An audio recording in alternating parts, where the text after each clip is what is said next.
Hi, my name is Angela, and in today's video, I'm going to share with you the 4 things I wish I had known earlier about psoriasis, which is an autoimmune condition and results in scaly patches on your body, which could also include your scalp and your face. So if you're someone who's been recently diagnosed with psoriasis or been struggling with psoriasis for a while, then this video could be useful for you because you might learn some things you wish you would have known sooner, just like me.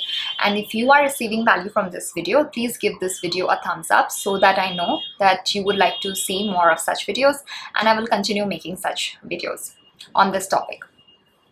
So coming back to the number one thing that I wish I had known earlier was the fact that I wish I had known that an autoimmune condition leads to loss of energy.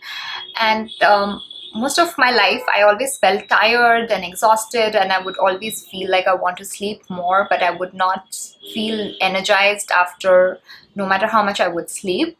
And my family would think I'm lazy. It's only due to social media later on I got to know about other people suffering from psoriasis who then mentioned having the same lack of energy. And then I was like, oh, so it's not me, it's the fact that I have an autoimmune condition. And if you are someone who's wondering why that happens, is well, there are 2 reasons. One is when you have an autoimmune condition, what it really means is that your immunity system, which is supposed to protect you from diseases, works more than it should. So it's always on vigilance, and it's always fearing that it's under attack. And therefore, it's always active when it should be resting, because most of the times we are not in danger, like our ancestors who were running away from animals or lions in the forest. We typically don't have survival dangers, unless of course you have you're struggling to find food or have a roof above your head.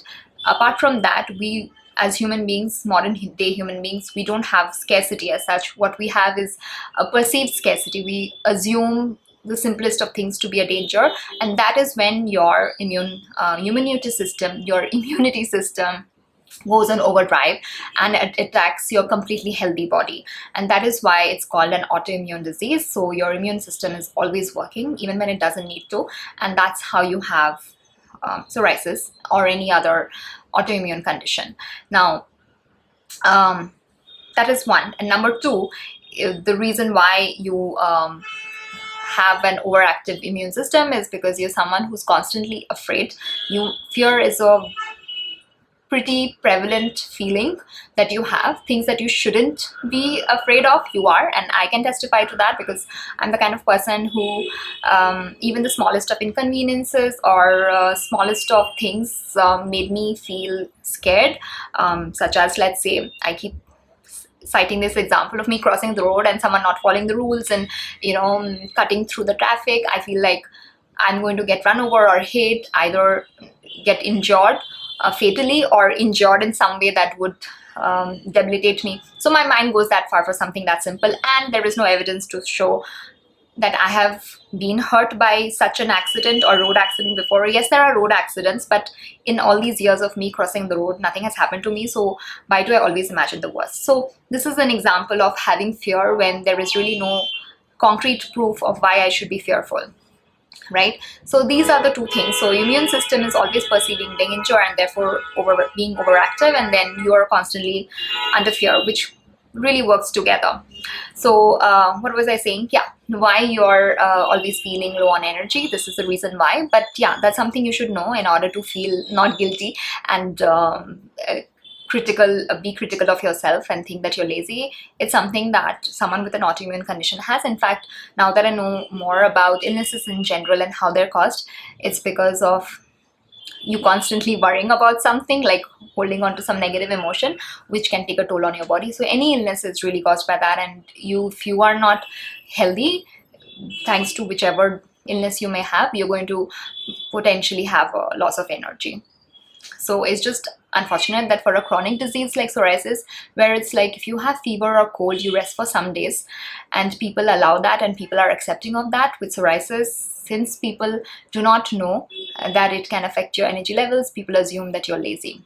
Because it's a chronic disease, it's going to last as long as it lasts until you are that moment comes when you decide that you're not going to have it. And yeah, you're wondering why is so interesting decide. I didn't decide to have this disease. So I have many videos about that, how letting go of emotions helps, actually changes, is the key to getting rid of the disease. So you can go watch those other videos on this channel, and if you want more clarity on them, then you can let me know in the comments below. So that is number one. Now number two, what did I have on my list? Yeah, it's good to discuss your disease with co-patients, with someone else who has the same disease, with on online forums such as Reddit, be on social media looking for solutions. Good to do that. It has helped me. But then there's also a balance which you must not tip, which is being constantly on these forums. Like I think there was a point when I overdid it, and I found Reddit and I was constantly on these forums when I got scabies, and I would just see the worst cases of people having scabies for months and years, and that freaked me out. And then I would go to the doctor, even more hyper, and then he would be like, stop reading. And that's not the first time a doctor has said that to me. So I have this habit of over-reading, over-searching, because thanks to the internet, which is available at our fingertips. And before that also, I did not have access to people who had this psoriasis and all. And ever since I did find people in the hospital, my friend, I think I went on overdrive, and people around me were noticing that I was becoming a little obsessed. So it's good to have constructive discussions, I would say. Not even that. And there is a reason why I say that. You can go check it out in this video where I talk about 3 coping mistakes. There's actually research which says discussing, even with the best intentions of finding a remedy or relief, even that is detrimental, because whatever you focus on grows. So I would say avoid it, and try to focus on yourself and getting rid of a disease by doing your own research and trying it out for yourself, and then discuss it with your doctor, obviously. So that's number 2, not to overdo discussing it, and if possible, completely eliminate it. Number 3 of the thing I wish I had known earlier is nutrition. I thought this is something that, because I went to allopathy doctors in the beginning, and in general not much information was available about psoriasis, I relied on newspaper articles which would come out about research, because it was not so well-known research about psoriasis.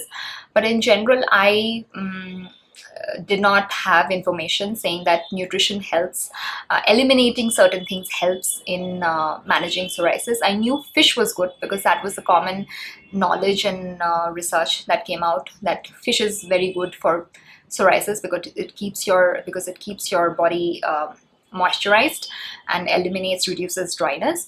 But apart from that, there was not much information I had about eliminating certain things. Only much later I got to know that my Siddha doctor in Chennai asked me to avoid tomatoes and curd, and then later on I came across Hannah Stilto's books, and then later on my acupuncturist asked me to avoid peanuts. So these things I got to know much later on in life, and now I have a very restricted diet. And I have made a complete video about that. You can go check that out later after this video. So I wish I had known about nutrition and how it can manage psoriasis.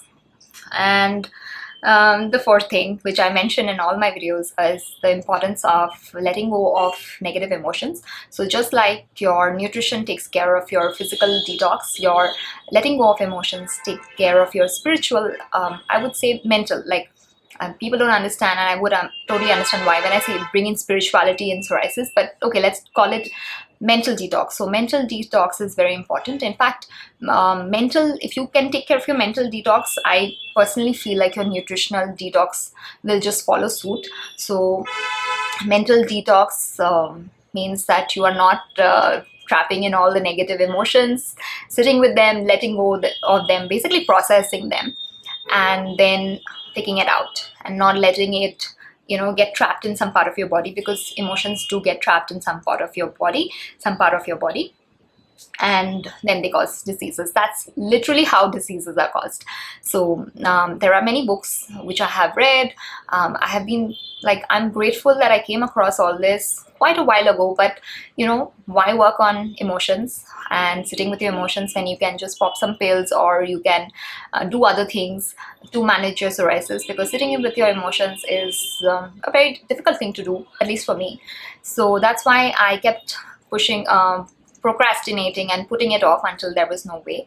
Even my doctors asked me to start doing it, so then I was like, okay, so I have to do this. And I was doing it anyway for a while, for my own, for attracting and finding the right team of doctors, and for manifesting the right cure, which I did. So if you want to know more about the tools I use to manifest the right team of doctors, the right cure, because different, you know, the right cure looks different for everybody. Just because something works for me may not work for someone else. Everyone has a different way of responding to a certain treatment. Every body literally is different. So make sure if you want to get those tools, to get on my email list. And I also heavily recommend letting go of your emotions. There is also a certain process I follow for doing that, and that is the key to getting rid of any disease, especially stubborn disease like psoriasis. So if you want to know more about those tools and how you can use them, please get on my email list. It is linked in the description box below. And thank you so much for watching. I'll see you in the next one. Bye.